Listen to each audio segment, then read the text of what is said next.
Hello again, everyone. My name is Professor Dr. Tajuddin, and for this video, I'd like to discuss one of interesting project that I have supervised at UTM, and it's called the vertical pondok. Let's get on to see what kind of design it is. Now, what is a pondok? The pondok is a religious school, and it has been several hundred years in tradition. In Indonesia, it's called the Pasentran. Here it's called madrasah or Sekolah Pondok.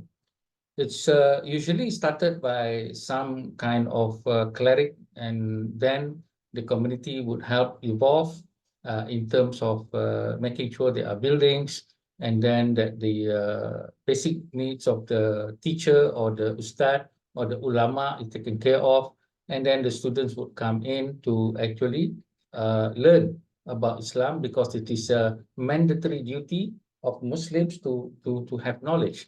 In Islam, there is no such thing as priesthood, and every Muslim must learn enough in order to protect the religion as well as ensure its survival. So I asked the question, why can't the pondok be in the middle of the city? Usually the pondok or the religious school is in the village or in the forest somewhere. Why? Because many of these lands are endowed by the Muslims, and they are owned by Muslims who have a lot of agricultural land. And also the nature of the study of the madrasah and the pondok is something of a monastic kind of a living, even though it's not like the Christian monastery where there is a dedicated priesthood inside. Here, students come in and go. They can be having their own work, but then they can come in to actually learn certain times of the day. There are some students who would stay, live around the complex of the ustad or the teacher, and then become a dedicated student there. But there are also those who are temporary. And some pondok and pasentran in Indonesia have their own sustainable lifestyle, with the orchards and as well as with the activities of commerce that is being given the design of the living of the pondok or the pasentran. So here is a very exciting project where the student has put a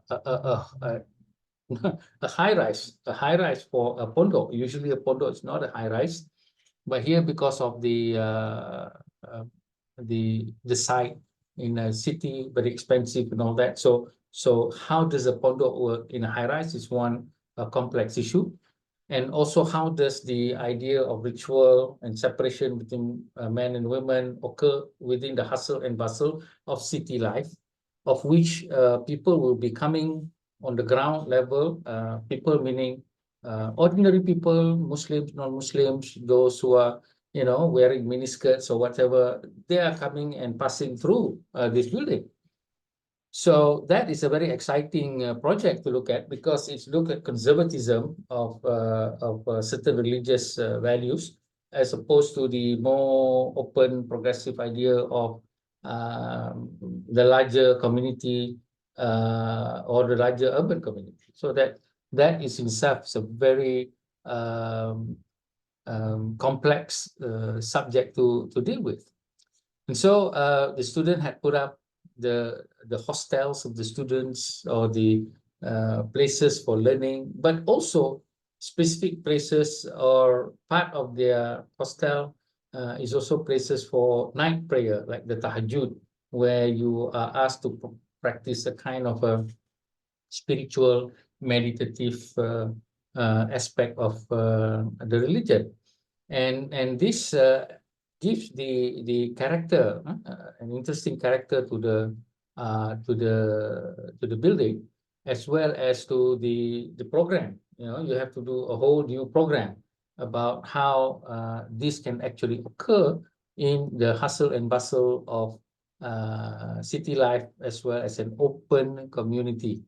And the students have been very successful in actually being brave, and you can see the crossing of the whole building by most people, and then when it comes to certain classes, how do you separate the lift core as well as the places of living or hostel for the female and male students, and also the idea of prayer, like a place of prayer, mosque, that is being able to be viewed by passerby, and that becomes the strength of Islam in terms of its modern outreach into the society.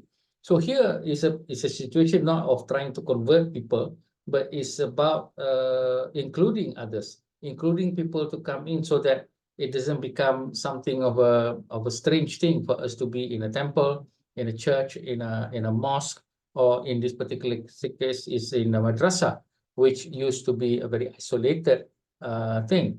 So you could see some of this bird nest, I call it, where you could actually see the people praying at night.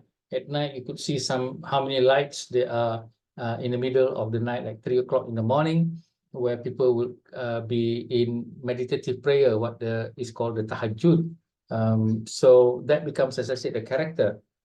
Usually nighttime, usually for red districts area, and that is something that this building is trying to show a different way of looking at it.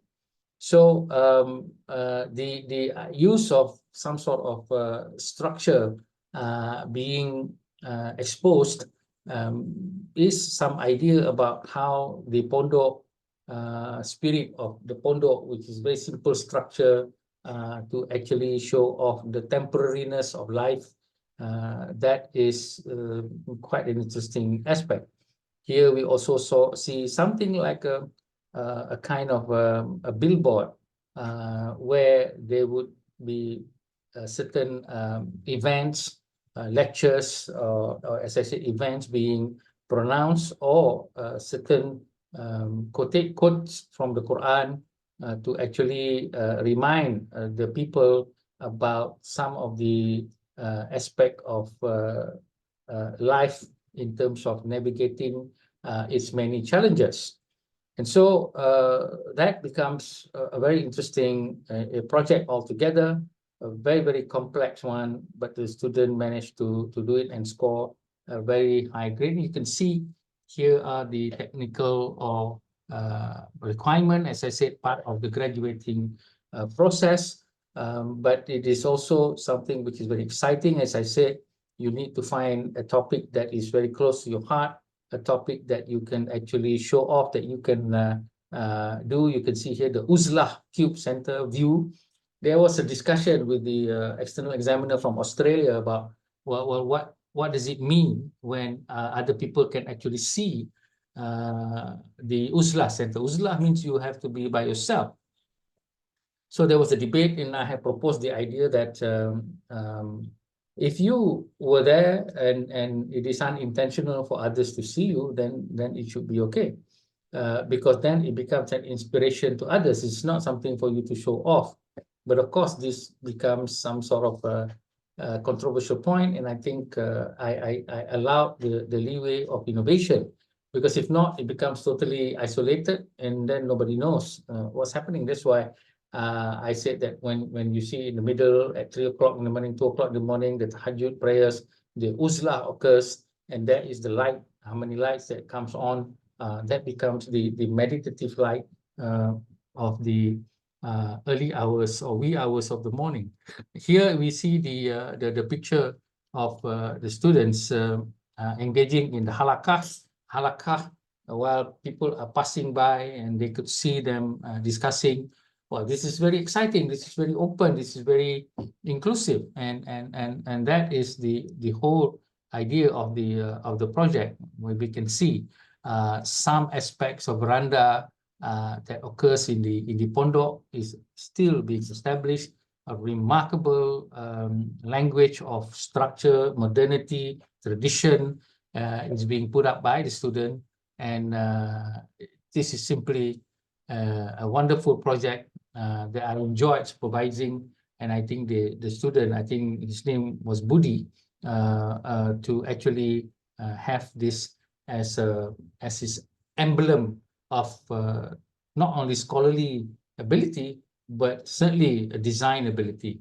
I challenge anyone to show and say that this is not a good project, or that this is a student that has a very limited thinking.